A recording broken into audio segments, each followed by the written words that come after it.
You are listening to Be the Change, a podcast of conversations with true visionaries who are creating new paradigms for a healthier planet and society. I am your host, Christine Dimick, and my work is in finding real solutions to the biggest problems we face today: climate crisis, capitalism, social injustices, and our failing health.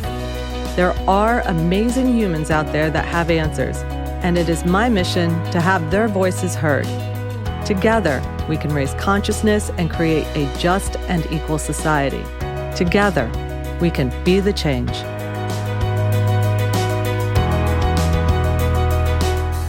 Have we grown so accustomed to buying things new and cheap that we no longer care to repair? Sandra Goldmark is out to change that. A designer, teacher, and entrepreneur, Sandra's work focuses on circular economy solutions to overconsumption and climate change. She is the Director of Sustainability and Climate Action at Barnard College and the author of Fixation: How to Have Stuff Without Breaking the Planet, a book I am dearly in love with and that has personally changed my views on repairing stuff. I promise this conversation will not just give you hope on reducing waste, but that it will change how you approach repairs and shopping in your own home. Welcome, Sandra, and thank you for joining me today. Thank you so much for having me. So fun fact, we first met at the Seaport where I used to have my office and you had a pop-up repair shop. And consumer that I am, I walked in ready to buy and was so impressed with your concept, seeing that nothing was available to buy, that I then became a regular coming in daily and kind of spreading the word on repairing. Can you tell me, were you a born fixer or did this come to you through your work? So my entree into fixing, as it were, really came from theater. I worked for many years as a theatrical set and costume designer. And when you are backstage, first of all, you learn how to make things, obviously. And anybody who can make things can fix things. And then you also learn, of course, in theater, a lot of repurposing and repairing and transmogrifying things. So I spent so many years not just making and fixing, but really thinking about stuff and creating worlds with it on stage, that I think led me to the repair project. Amazing. I'm halfway through the book and I'm just in love with it. I fixed my shoes. So I had some, how are they called? Chokas? I'm not sure. They're rubber boots, right? They have fur in them. I got them for $30 and they had slits on them. And I have to tell you, I was like, oh, they were $30. I was like, I'll just get a new pair for next year. And then I started reading your book and I was like, why would I do that? I could easily seal that up, easily. So I fixed my shoes. Then my Vitamix, this is all within a week of reading your book, my Vitamix broke. So that's expensive. Now, I bought my Vitamix refurbished, right? So Good it was good for you. Yeah, it was a little bit less expensive. And thank you, Amazon, for giving us that option. But then the dial broke. And again, I was reading your book and I was like, I'm not going to throw this out. I'm going to fix it. And I did. And right. and then, other things, ceramic, little things that are broken that are just laying around the house. And I guess a few things. One, it gave me a confidence. I felt really proud of it. And now I really love that item even more. And I didn't think myself capable. Do you think this is why people don't bother to fix? That's interesting. I mean, I feel like that little moment of empowerment of oh, I fixed my ceramic or I fixed my boot. It's a very nice, small, achievable thing that I actually think has some bigger repercussions. This is sort of we'll get to this of what the book is about, but it's a little entry point into a whole bunch of really interesting things about how you feel about your own stuff, how we as a society are dealing with waste and consumption and design and all of these issues surrounding stuff. And a beginning of how we could maybe imagine a better system. It's so silly, but you fix your little boot. It's that's a kind of tiny step on a much bigger road, potentially. Yeah. And so the flip side that you asked of why don't people do it more often, fix things or get them fixed? I think that is same thing. We've built a system that is so vast that is always nudging us towards the opposite direction. We're so busy. People are working very hard. People don't have time. We have an educational system that has moved us away from working with our hands more and more. And of course, we have this pressure from so many economic forces to just buy a new thing. It's just so much easier today. So those forces are big. And I definitely think people should not feel bad if they're not like fixing everything in their home or doing sustainable consumption. But the book is hopefully a way to get there. So, two things that you mentioned that I love and that I also have in my own notes was one, slower, and two, working with your hands. Mm. And I think both are extremely important. And that we've seen with COVID and what's going on now and how we're being forced to go slower. But the idea that this, I think back to my grandmother right now. You can't see, but I'm looking at a photograph of my grandfather and his mother and the farm. My family are farmers. And that time that you would wait for food to grow and to come up in the seasons, and honoring that is a way to ground ourselves and also to connect ourselves with our planet, as is working with your hands. So even you're in theater, and when I started Good Home, which is my cleaning company that I started, I made everything by hand. I was cooking it, I was putting on the label. There's a connection to it that also adds value to it, right? I mean, what do you think about that? Do you think and you said today, things were slower for you. Your kids are, Yeah. are away. And I personally, from what I've learned from COVID, is I cut back on my own schedule. It's such a big question. Like, I think so many people today are trying to slow down in a lot of ways, like number of emails, number of meetings, how you pack your schedule. So much has changed during COVID, but at the same time, for a lot of people, it's kind of, gotten busier in other ways. Maybe you're not rushing around as much, but you're like on Zoom all day. I don't know. There's all these different ways, I think, for different people that it has panned out. But I feel a lot of people seem to be talking today about this need to slow down. And I do think, like, again, with like sort of starting working with your hands is a really great way to actually just begin practicing that. Like, a lot of people do it through cooking, I think. Maybe repairing rubber boots isn't your thing, but a lot of people like to cook, I think, because it is a chance to be like, well, there's a certain pace this is going to happen at. I happen to be guilty sometimes of like rushing when I cook and trying to slam things on the table. But I do try to remind myself, like, you don't have to rush. And I think that bigger question of what is happening to our society, how things are escalating and feels like every year feels faster in the news cycles, I think it's a big question that we all have to examine. Like, is there a way to slow down? And I don't really know the answer.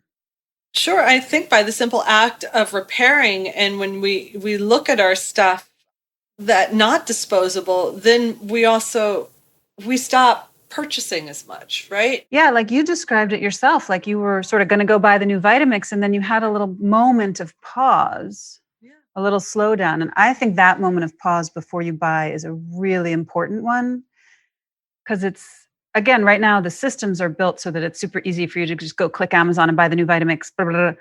But if you pause before you buy it and maybe fix it, or maybe you can, maybe it's not fixable, but even just the pause of, do I need this? Do I need a new one? Can I fix the old one? Is actually really powerful in terms of shopping or that part of the cycle. Yeah. Yeah. More conscious consumerism.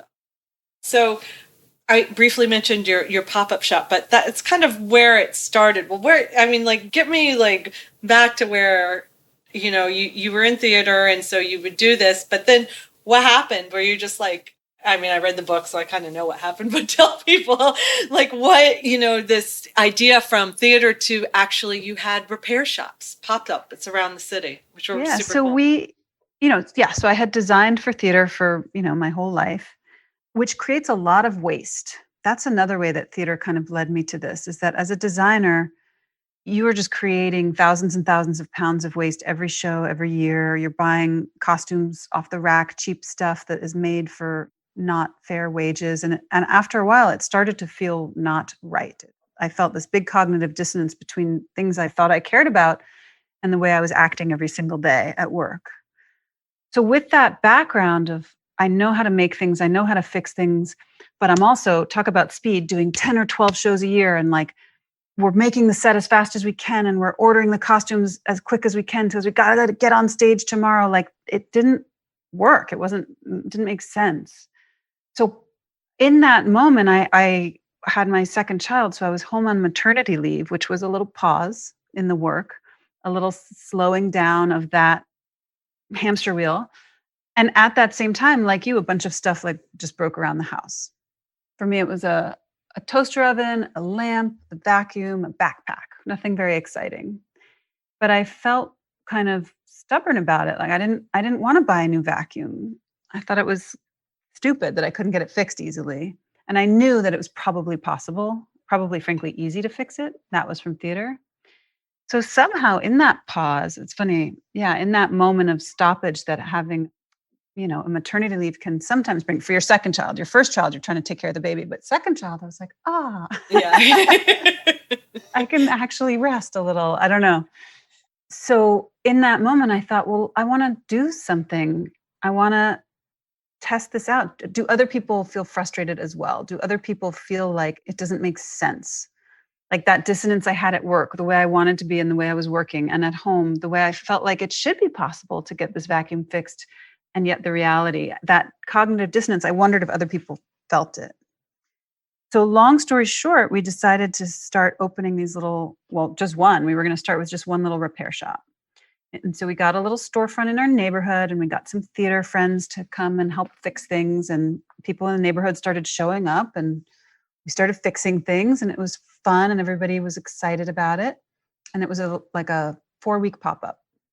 And it felt like we had really hit a nerve in the neighborhood. And it was about repair, but it was about other deeper things as well. Stuff and community and slowing down and the system.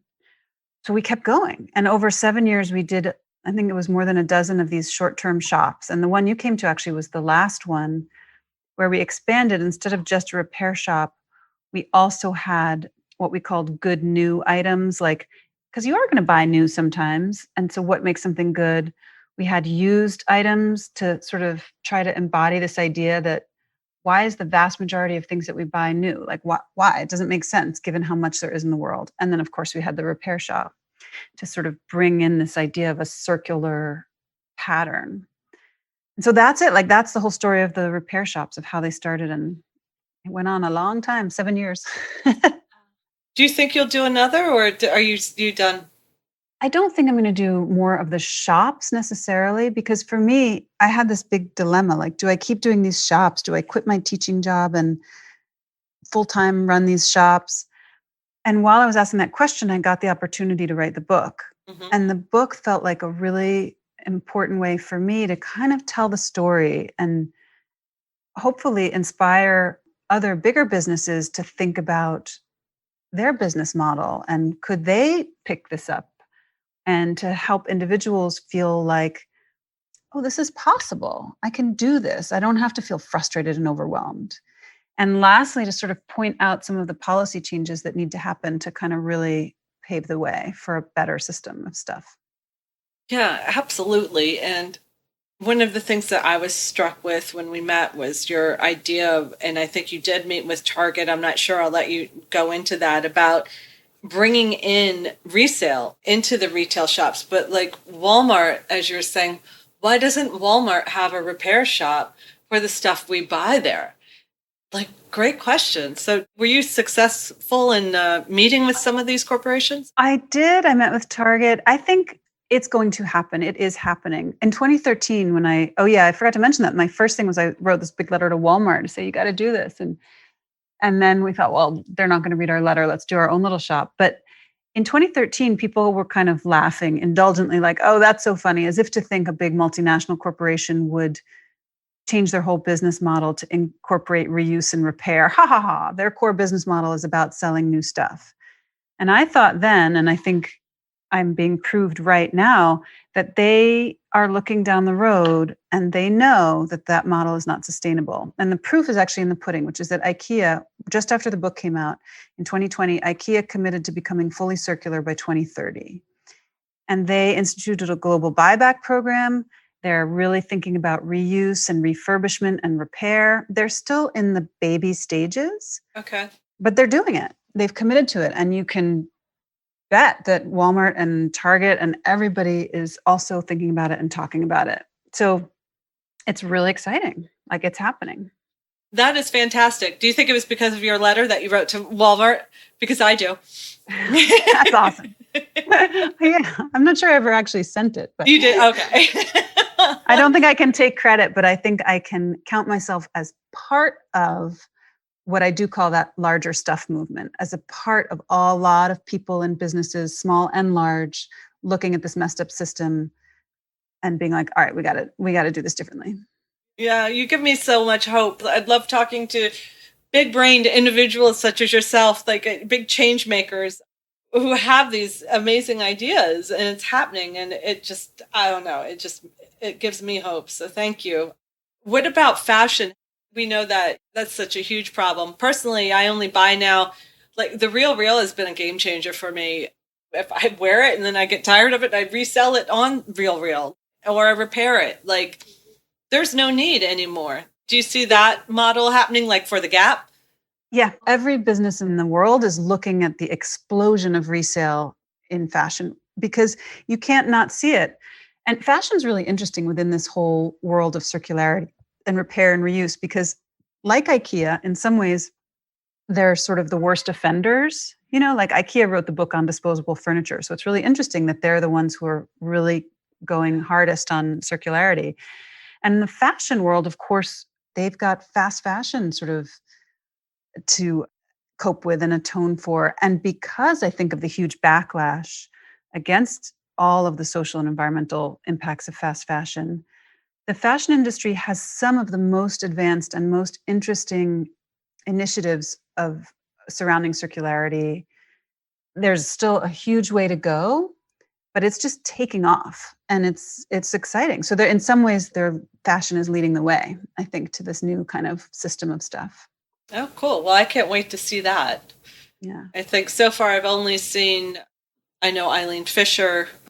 Eileen Fisher, Patagonia, REI. There's the Yeah. sort of Eileen Fisher and then the outerwear people. But then there's things like ThreadUp, Real Real, Poshmark, Depop, all of these different exchange sites. Like they're really powerful. It also happens to be logistically easier because clothing, you can warehouse it more easily. You can ship it more easily. Like it's harder to do for couches, let's say, or Yeah. bulkier items.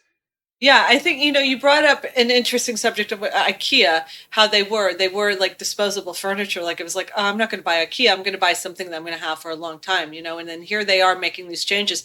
They were also the first to ban PFOAs. They don't use flame retardants anymore, doing really good things. You can buy a mattress from IKEA that's inexpensive that will not have flame retardants in it, which is important.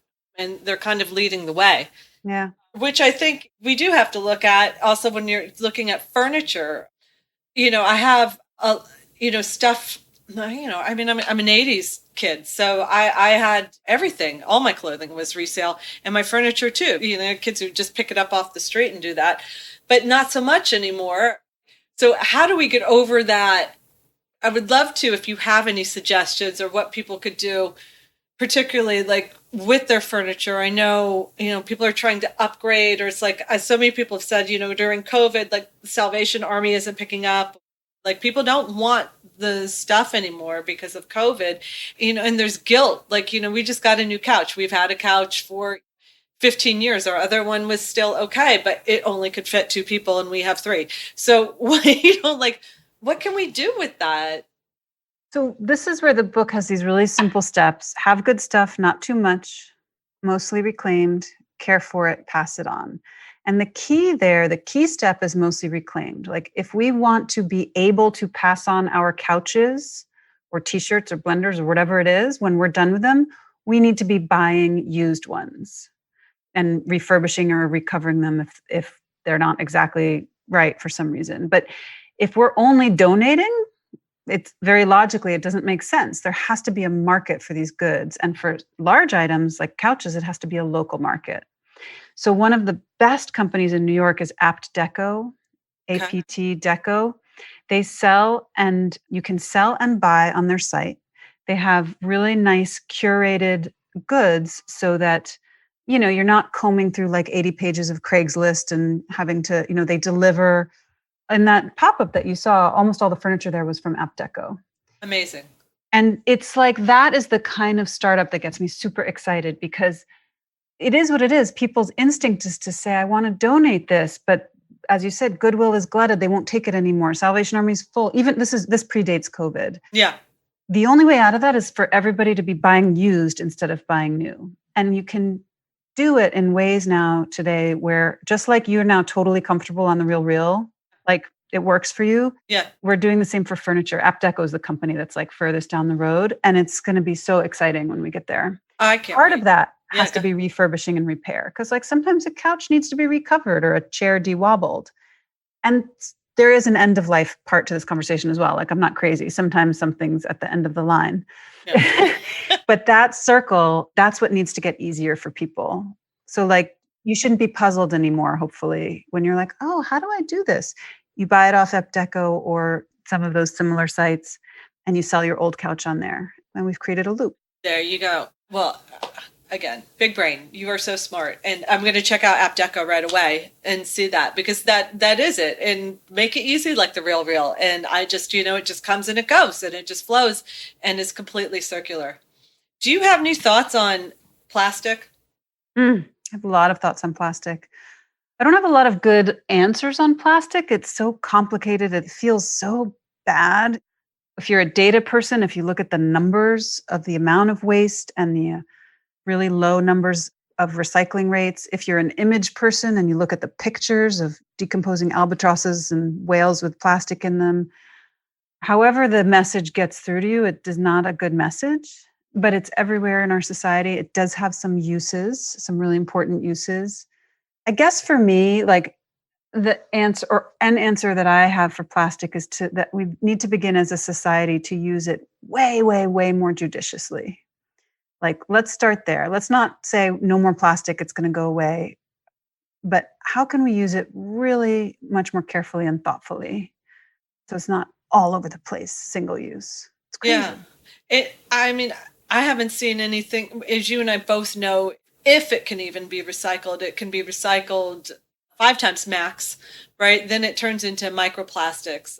It's not infinitely recyclable, like, say, aluminum is. Now, aluminum is much more expensive. As a manufacturer of cleaning products, we have a lot of our stuff in plastic. I try to keep as much as I can in glass. I would switch to aluminum immediately, but it's $5 for one bottle, even if I'm buying 10,000. Yeah. I'm not sure about this, but I think aluminum also has a pretty high impact in terms of the manufacturing and recycling process. Yeah. I think the key when we talk about packaging, the key is we need to move away from single use. Like that is the core of the problem. There's no single use product, except sometimes paper, which isn't applicable for every use. There's very few things that I look at where I'm like, this should be single use. This feels right for single use. There are a few. Do you know Loop? Yeah. From TerraCycle, like what they're doing with packaging is really interesting. And the idea is just reusable. It's not a new concept. It's like milk bottles in the 1940s. Yeah, no, it's not. It's definitely not. But challenging. I'm not a fan completely of their model because I do think there's a bit of, personally, I think there's a bit of greenwashing there in the sense that it just doesn't make sense to send back one Haagen-Dazs container in metal to have it, versus all the shipping and all of that. I think it helps to make people have an idea that these companies, they're working on it. So if I just wait long enough, and again, it's 25 years, it'll be okay, but it's not. Yeah, that's a good point. And also from a logistical point of view, we can't have all these multiple streams. We can't. I don't know if we can really have complicated 500 bags of potato chips of different brands. Right. And then have all those packages go back to the correct, right. To the correct manufacturer. Right. It is a discussion. Like, I don't think anyone does have that answer yet, but will people also be willing to scale back? I think that when it comes to what you've hit on is with things and that things that we repair and in the book you cite, there's some people come in with some very interesting things that they want repaired that you may necessarily think like, I don't know, but it was obviously dear to them. On back to that, I would love to hear what's some of the favorite things that you've repaired from that pop-up shop. So we fixed so many things. A lot of it was kind of, our bread and butter was lamps and little small appliances and furniture, chairs. And then we got like some oddball stuff. We got a lot of jewelry and ceramics, but then there were toys. We did a polyester therapy tunnel, which was like a big long tunnel for children to crawl through. One of my favorite was the chi revitalizer. It's a machine that swings your legs back and forth to revitalize your chi, supposedly. Nice. And it was just a fun one because it was such a goofy name. And, we tested it out after we fixed it in the shop. And I don't know if our chi was revitalized, but it got me thinking about like all of these objects that we all have and live with and how dependent we are on them and how entangled we are with all of our stuff and yet sometimes don't even realize. That was really like what that crazy tidal wave of broken objects taught me is like, wow, it is all around us all the time. And half the time we don't even see it or think about it. Yeah, that's beautiful. Well, I'd love to see the chi revitalizer. There's so many just crazy, bizarre things. Now, are you a fan of Marie Kondo? Do you believe we should have less? So my feeling well, there's two sort of questions in there. The minimalism Yeah. thing. I think people should have the amount of stuff that feels right to them. I think on average in this country, most people have more stuff than is right for them. I think a lot of people feel cluttered, feel overwhelmed, are kind of drowning in stuff, can't deal with it. I don't think that people should feel like they have to aspire to some like external standard. Like you shouldn't feel like your home needs to look like Architectural Digest, or it's kind of like food. Like you shouldn't feel like your body has to look like some weird external ideal. Like your body should be what your body is. Your home should be what is right for you and your family. So I'm not into the minimalism thing unless that's your thing. And I think Marie Kondo has some really great strengths in terms of like if you need an intervention, if you are drowning and cluttered and overwhelming, you do need to go through that process of purging and getting to that place that feels right for you. And I think her method is great for that. Like you really can get rid of a whole bunch of stuff, get to that baseline. And then what my book is hoping to do is to say, then what? This is the big gap in Marie Kondo is then what? How do you move forward? How do you live after you've gotten to your baseline? And my book is saying that it's possible and it's not that hard. So I would hope that someone could read Marie Kondo and then be like, great, I did that. Now what? And then they could read my book. Sandra, so I know you talk about maintenance, that's really important. Can you elaborate on that and explain to me how we can maintain our stuff? Yeah, that question of maintenance actually really was linked to me with that object, the Chi Revitalizer. And that object anchors a chapter called God and Stuff, where I really went out on a limb here, but I was trying to explore different concepts of how we relate to objects. So do we have a model of ownership? Do we have a model of relationship with the things around us, whether it's something as small as an object or as big as God's creation, the whole world that we live in, and how some different religious traditions describe that relationship, and asking whether we can begin or how we can begin to move towards a model of maintenance and care. And there was an art exhibit I saw around that time of the Chi Revitalizer by this woman, Mira Latterman-Eucalis. I don't know if you've heard of her. She did touch sanitation in New York. And they had an amazing retrospective at the Queens Museum when I was doing these shops. And her work is all about seeing and capturing the work of care, of maintenance. So she cleaned things. She took photographs of office workers cleaning buildings. She shook the hand of every sanitation worker in New York. And she wrote this manifesto about how we value development over maintenance work and how we pay for the new and the shiny and progress. And we certainly don't pay for and often don't even see that work of maintenance. And it made me realize, yes, repairing blenders and stuff is maintenance and is kind of devalued in our society. But that artist's work made me realize that we also don't see the work of child rearing and teaching and cleaning our homes. And we don't pay for that incredibly important service that is, back to the beginning of the chapter, that is part of some of these different religious traditions, that it's not always about ownership or growth or the new thing, but sometimes it's about maintaining what you have and valuing that as a key action. So anyway, that Chi Revitalizer, that carried a lot of weight, that poor Chi Revitalizer. I love that.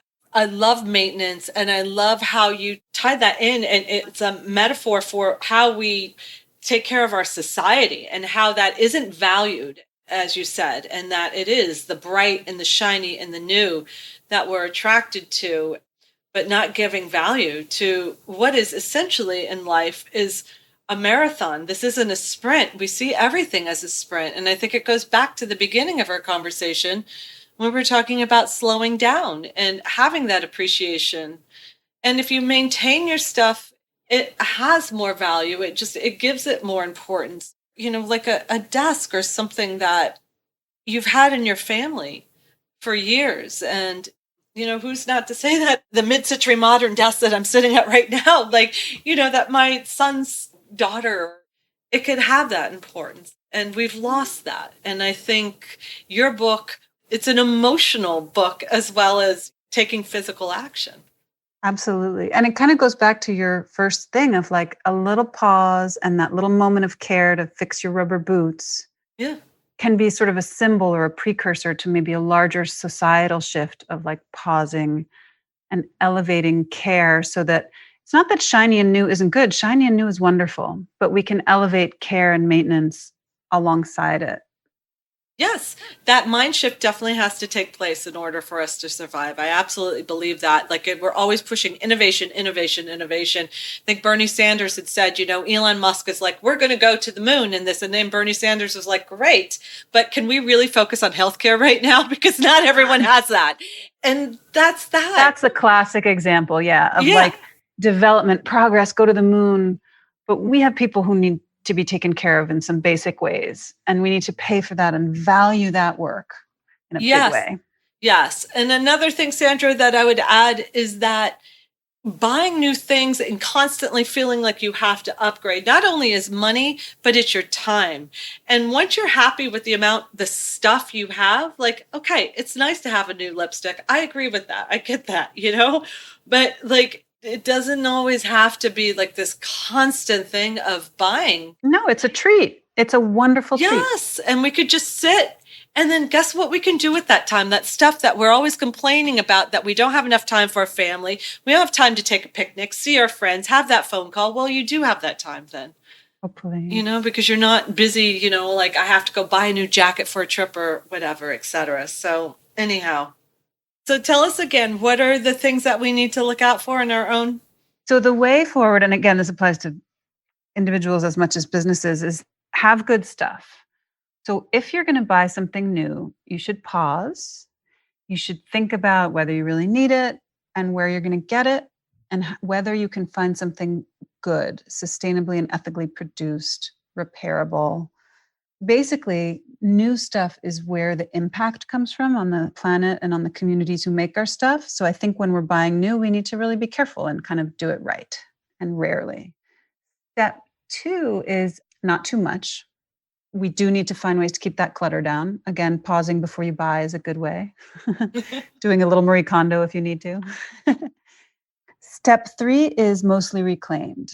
This for me is like a key part of it, that we need to, all of us, shift our stuff diet from mostly new, which is what it is in this country today, to mostly used. Like the vast majority of things that come into your home can and should be used, reclaimed, salvaged, vintage, whatever word you like. And you don't want to just be adding used stuff on top of your new stuff diet. You want to turn the volume down on new stuff and up on used stuff. Step 4 is care for it, which means repair, maintenance, cleaning.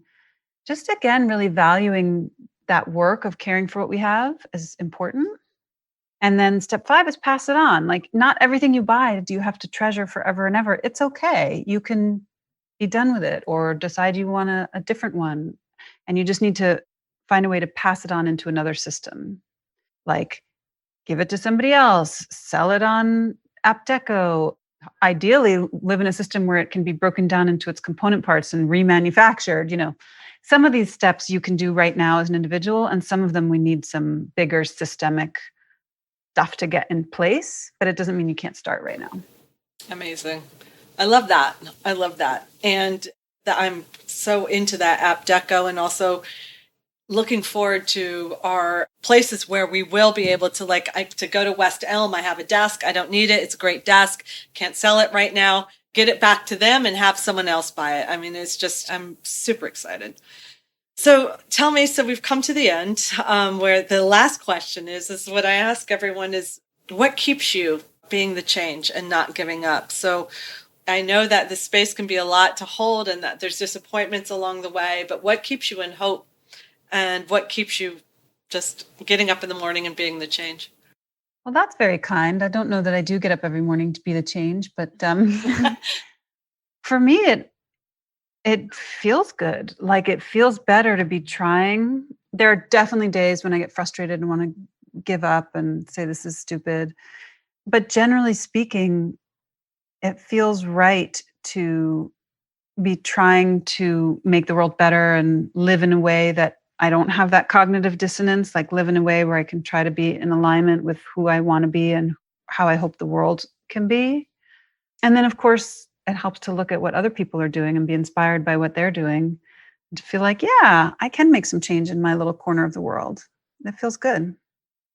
So Sandra, tell us, where can we find you? First of all, where can we buy your book? Where do you want us to buy your book? Can we follow you on Instagram, Twitter, any of that? Website? So my website is sandragoldmark.com. And there are links to the book there, especially for people in New York. There are a couple New York City bookstores like Word Up Books and Community Bookstore. People are also welcome to buy it used. I practice what I preach. Yeah. I think that is great. Or share it, give it to a friend, get it from a friend. And I am on Instagram and Twitter and all that stuff at my name, Sandra Goldmark, are my handles. Amazing. Amazing. Well, thank you so much. I'm thrilled to have you on today and such incredible knowledge that you've shared with us. And it's directly impacting our climate and how we're living. So thank you, Sandra.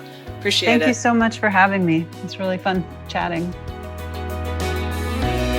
I hope you enjoyed this conversation and are inspired. We grow with supporters and listeners like you.